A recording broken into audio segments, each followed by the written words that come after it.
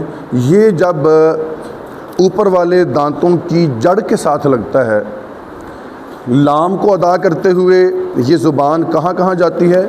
ثنایا علیہ اور ساتھ جو رباعیات ہیں ان کے ساتھ, اور ساتھ جو انیاب ہیں ان کے ساتھ بھی یہ ٹچ ہوتی ہے, پھر یہ لام ادا ہوتا ہے.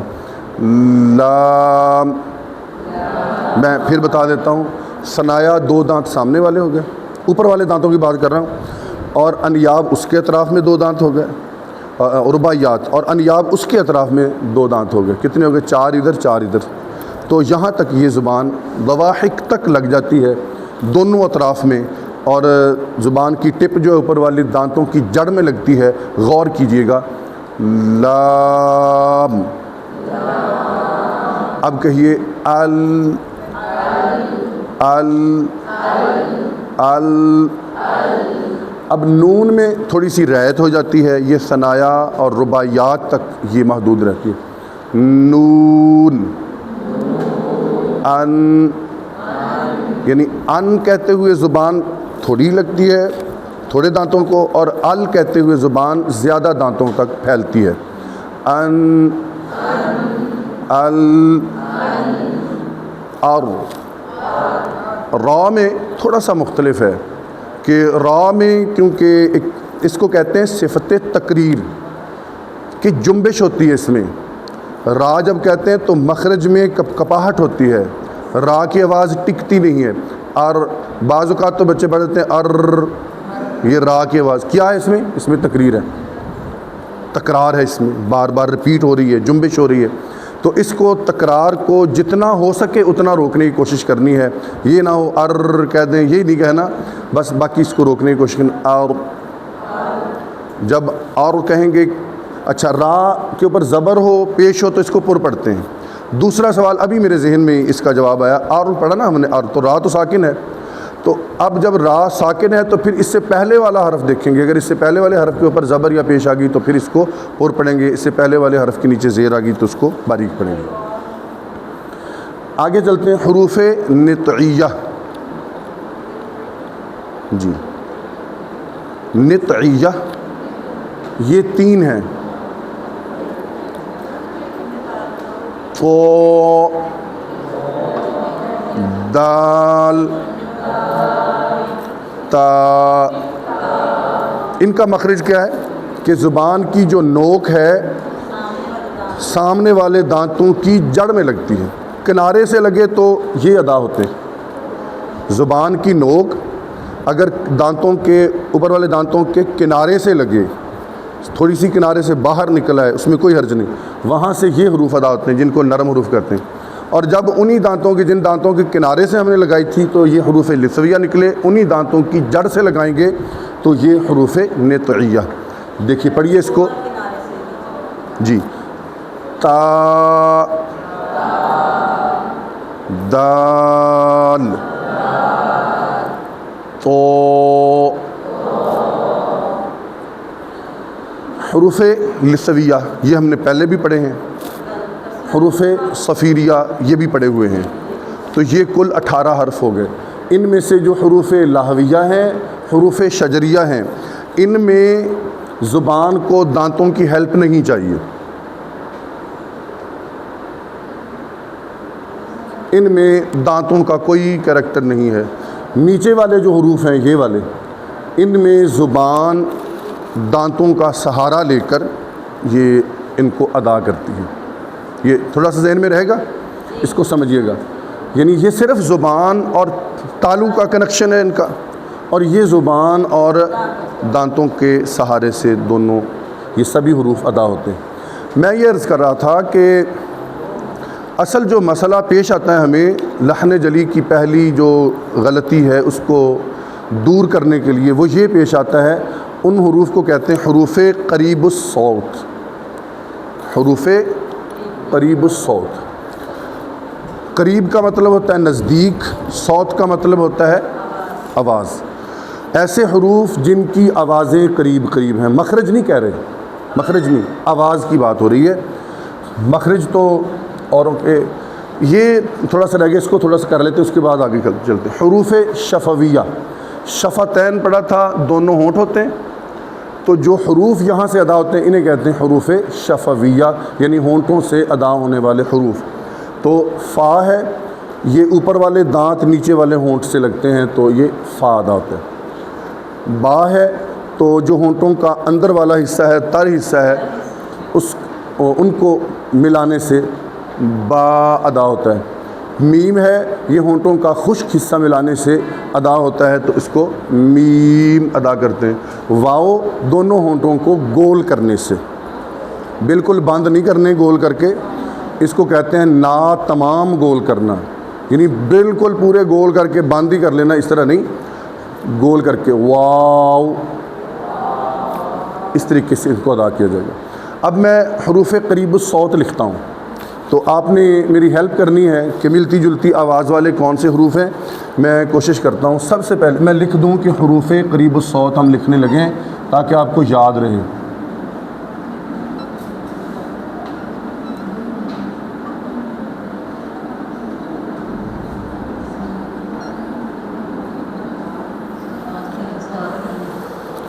اچھا، سب سے پہلے جی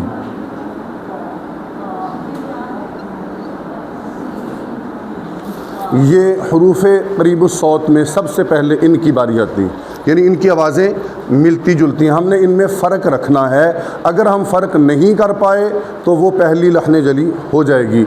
اور سیکھتے ہوئے بندہ گناہگار نہیں ہوتا، سیکھتے رہیں، اسی لیے کہتے ہیں کہ سیکھتے رہنا چاہیے، کوشش کرتے رہنا چاہیے، پھر ہمیں گناہ نہیں ہوگا۔ اگر ہم نے سیکھنا چھوڑ دیا کہ اب مجھے تو آتا ہے، میں ہی آپ کو بتا رہا ہوں، بتانے کے باوجود میں کوشش نہیں کرتا، کبھی مجھ سے غلطی ہو سکتی ہے، کبھی پڑھتے ہوئے قرآن پاک کی تلاوت کرتے ہوئے مجھ سے غلطی ہو جاتی ہے، تو میں سمجھ رہا ہوں اپنی نیت میں کہ مجھے تو سارا آتا ہے، تو پھر میں گناہ گار ہوں گا۔ اور اگر میں یہ سمجھوں کہ میں تو ابھی سیکھنے والا ہوں، میں تو ابھی شاگرد ہوں، تو پھر میں گناہ گار نہیں ہوں گا، کیونکہ سیکھنے والے کو گناہ۔ ہاں جی، یہ نیت ہمیشہ رہنی چاہیے۔ کیسے؟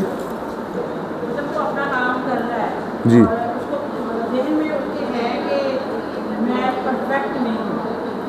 جی جی ہاں، میرا کہنے کا مقصد،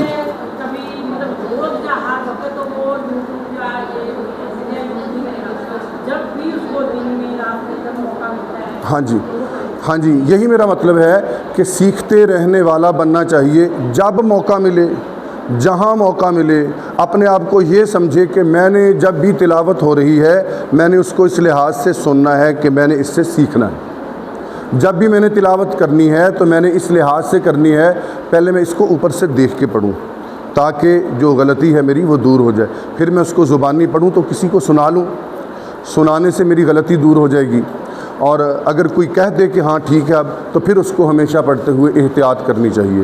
کہنے کا مقصد یہ ہے کہ گناہ سے بچنے کا ایک طریقہ یہ بھی ہے کہ ہم اپنے آپ کو طالب علم سمجھتے رہیں۔ اس کے بعد جی سا سین صاد، اس کے بعد جی جی زال، ٹھیک ہے، زال، زا اور زو، ان کی آوازیں ملتی جلتی ہیں۔ اس کے بعد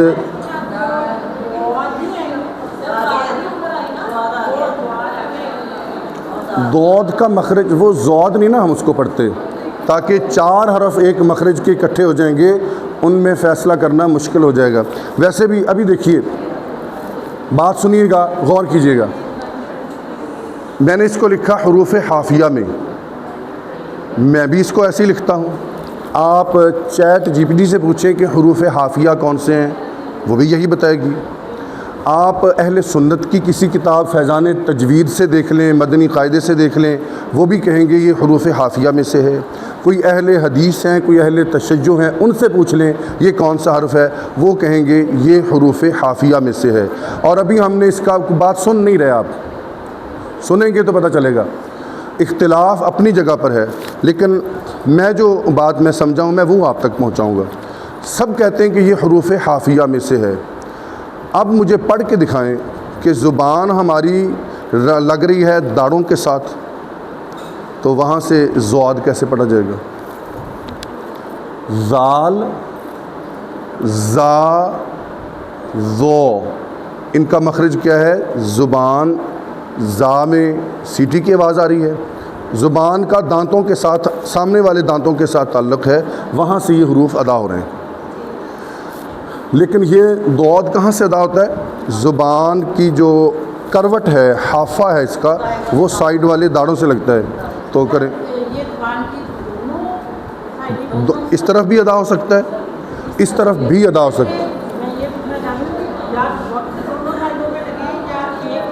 جی، بیک وقت دونوں سائیڈوں پہ زبان نہیں لگے گی، بیک وقت دونوں سائیڈوں پہ زبان نہیں لگے گی، ایک طرف لگ جائے وہ کافی ہے۔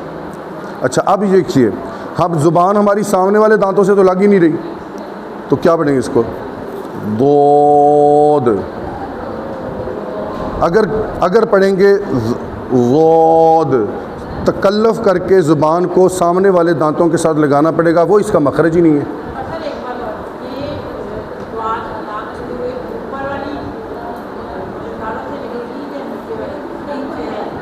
سیم جہاں بھی لگے. ہاں جی ہاں جی ایک سائڈ نیچے بھی, جہاں نیچے ہی عام طور پہ لگتی ہے کیونکہ اوپر زبان لگانا, اوپر والی داڑھوں کے ساتھ لگانا وہ مشکل ہے, نیچے والی داڑھوں کے ساتھ لگے گی. ٹھیک ہو گیا.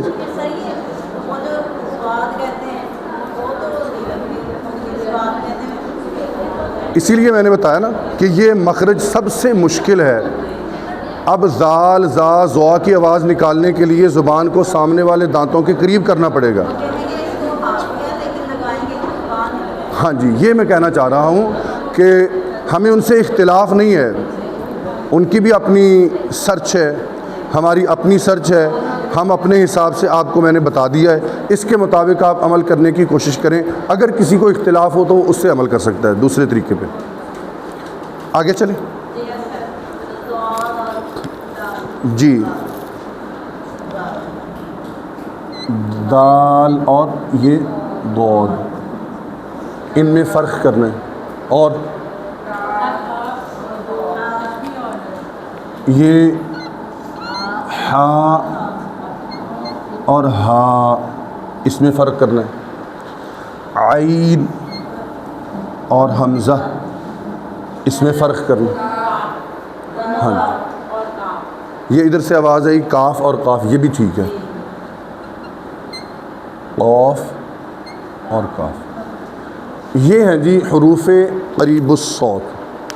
جب ہمارا ان کے علاوہ باقی جو بعید الصوت ہیں,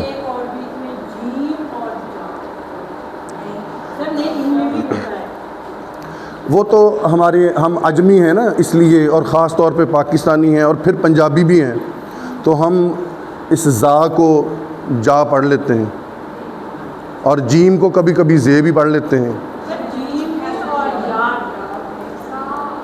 جیم اور یا کی بات کر رہے ہیں, ان کا مخرج سیم نہیں ہے, یہ قریب الصوت نہیں ہے, قریب المخرج ہیں, مخرج سیم ہے ان کا. یہ ہے جیم, یہ ہے یا. اگر کوئی, میں آپ کو بتاتا ہوں, اگر کوئی آیات کو کہے آجات, یا لفظ ہے اجازت کوئی کہے اجازت, تو یہ ہمارا پنجابی ہونا اس لہجے کی یا کو جیم کی طرح اور جیم کو یا کی طرح یہ جو ہم پڑھ دیتے ہیں, یہ ہمارا لہجہ ہے, ہمارا کلچر ہو سکتا ہے, لیکن تلفظ نہیں ہے. ٹھیک ہے جی.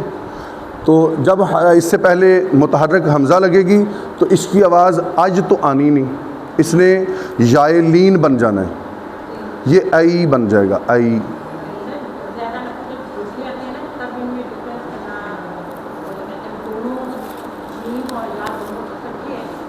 دونوں اکٹھے میں لکھنے کی کوشش کرتا ہوں.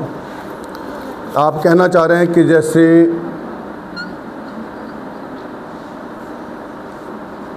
یہ ہے,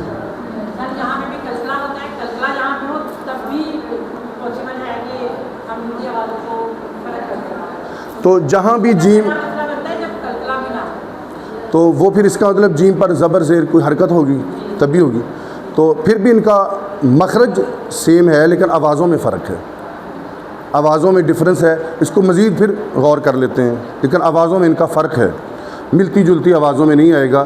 یہ بعید الصوت جو, اچھا کہنا میں یہ چاہ رہا ہوں کہ جتنے بعید